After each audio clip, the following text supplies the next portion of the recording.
ఈ రోజే డౌన్లోడ్ చేయండి. మీ ఫేవరెట్ షోస్ చూడండి. అమ్మా అమ్మా, డ్రైవర్ బాబు నాన్నని బయటకు తీసుకురావడానికి ఒక మార్గం చెప్పాడమ్మా. అది కూడా అక్క ద్వారానే వెళ్ళాలి. మన మాట వినదని మరో దారిలో డ్రైవర్ బాబు రప్పిస్తున్నాడు. డ్రైవర్ బాబు చెప్పిన దాని ప్రకారం అక్క కోర్టుకి రాక తప్పదు. అక్క వచ్చి సాక్ష్యం చెప్పింది అంటే నాన్న నిర్దోషిగా బయటకు వచ్చినట్టేనమ్మా.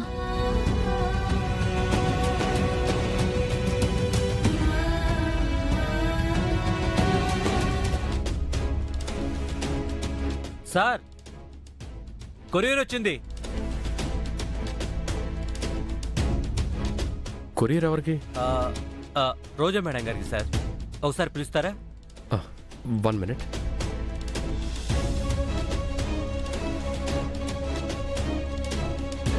వదినా, మీకేదో కొరియర్ వచ్చింది.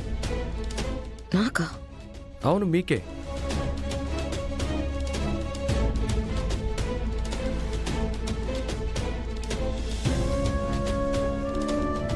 చెప్పు బాబు. ఇప్పుడే నేను పంపించిన నోటీస్ రోజా తీసుకోవడానికి వెళ్ళింది. నాకు తెలిసి నెక్స్ట్ నీకే ఫోన్ వస్తుంది. ఏం చెప్తావో, ఎలా కోర్టుకు రప్పిస్తావో నువ్వే చూసుకో. నేను చూసుకుంటాను బాబు.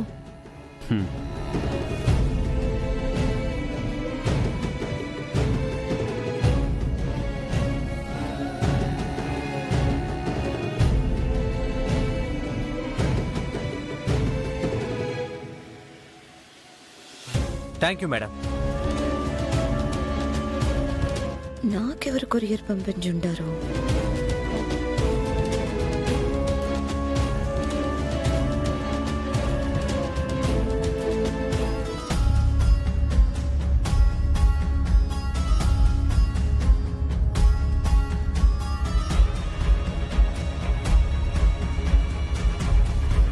ఈ చామంతికి ఎంత చెప్పినా అర్థం కావట్లేదు.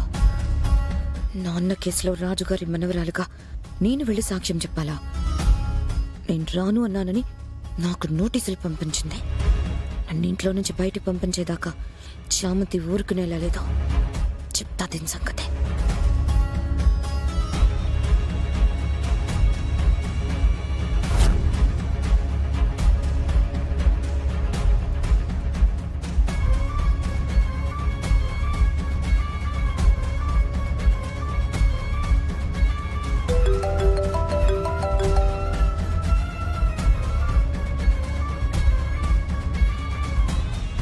చెప్పక్క. ఏంటి, నీకు చెప్తే అర్థం కావట్లేదా? ఎట్టి పరిస్థితుల్లోనూ ఈ విషయంలోకి నేను రాను. నా దారి నన్ను వదిలేమని చెప్పాను. అర్థం కాలేదా? కన్న తండ్రి గురించి నువ్వు ఆలోచించినప్పుడు నీ గురించి నేను ఆలోచించాల్సిన అవసరం ఏముంది? అందుకని నాకు నోటీసులు పంపిస్తావా? నువ్వు నోటీసులు పంపించినంత మాత్రాన నేను వస్తాననుకుంటున్నావా? అది జరగదు. వస్తే పద్ధతిగా ఉంటుంది, లేదంటే కోర్టు ధిక్కారం కింద జైలుకు వెళ్లే అవకాశం కూడా ఉంటుంది. రాక తప్పదక్క.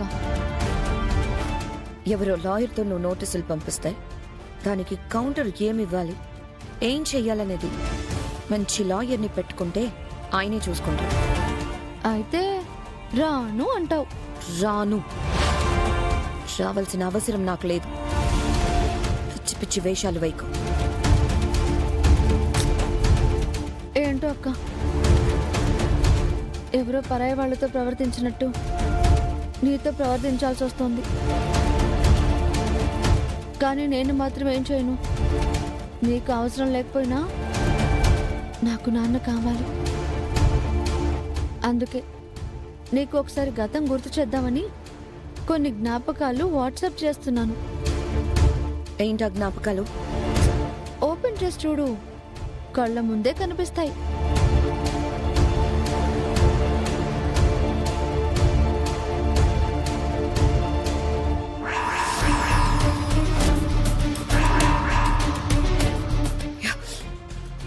ఏంటే ఇవన్నీ? అదే అక్క, నువ్వు మర్చిపోయిన గతం. నువ్వే ఇంత షాక్ అయ్యావంటే ఇదే అమ్మగారికి పంపిస్తే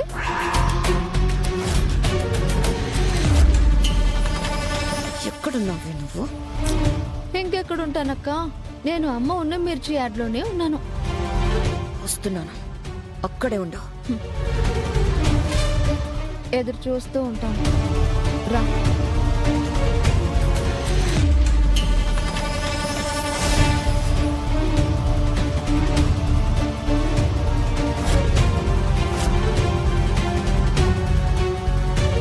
ఏంటి బెదిరిస్తున్నావా?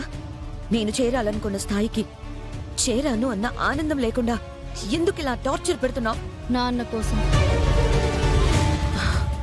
ఈ విషయంలో నేను ఎక్కడికి రాను, ఏం చెయ్యలేను అని చెప్పాను కదా. అందుకే కదా కోర్టు ద్వారా ఆహ్వాన పత్రిక పంపించాను యువరాణి గారికి. నువ్వు నోటీస్ పంపిస్తే నేను కోర్టుకు రావాలా? రాను అంటే ఆ రమాదేవికి నా గురించి చెప్పేస్తావా? ఆ పరిస్థితి తెచ్చుకుంటే చెప్పక తప్పదు. ఏయ్,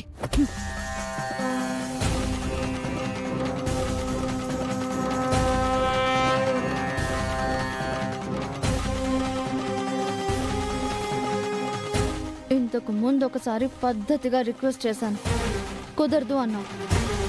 కానీ నువ్వు తప్ప మరో దారి కనిపించడం లేదు. అందుకే నోటీస్ పంపించాను.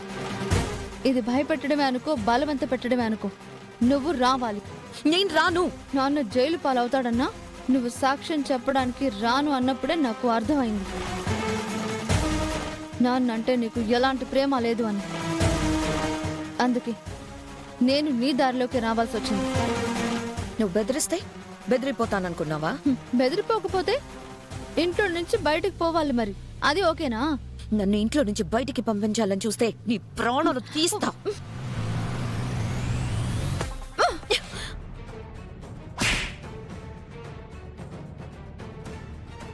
నన్నే కొడతావా?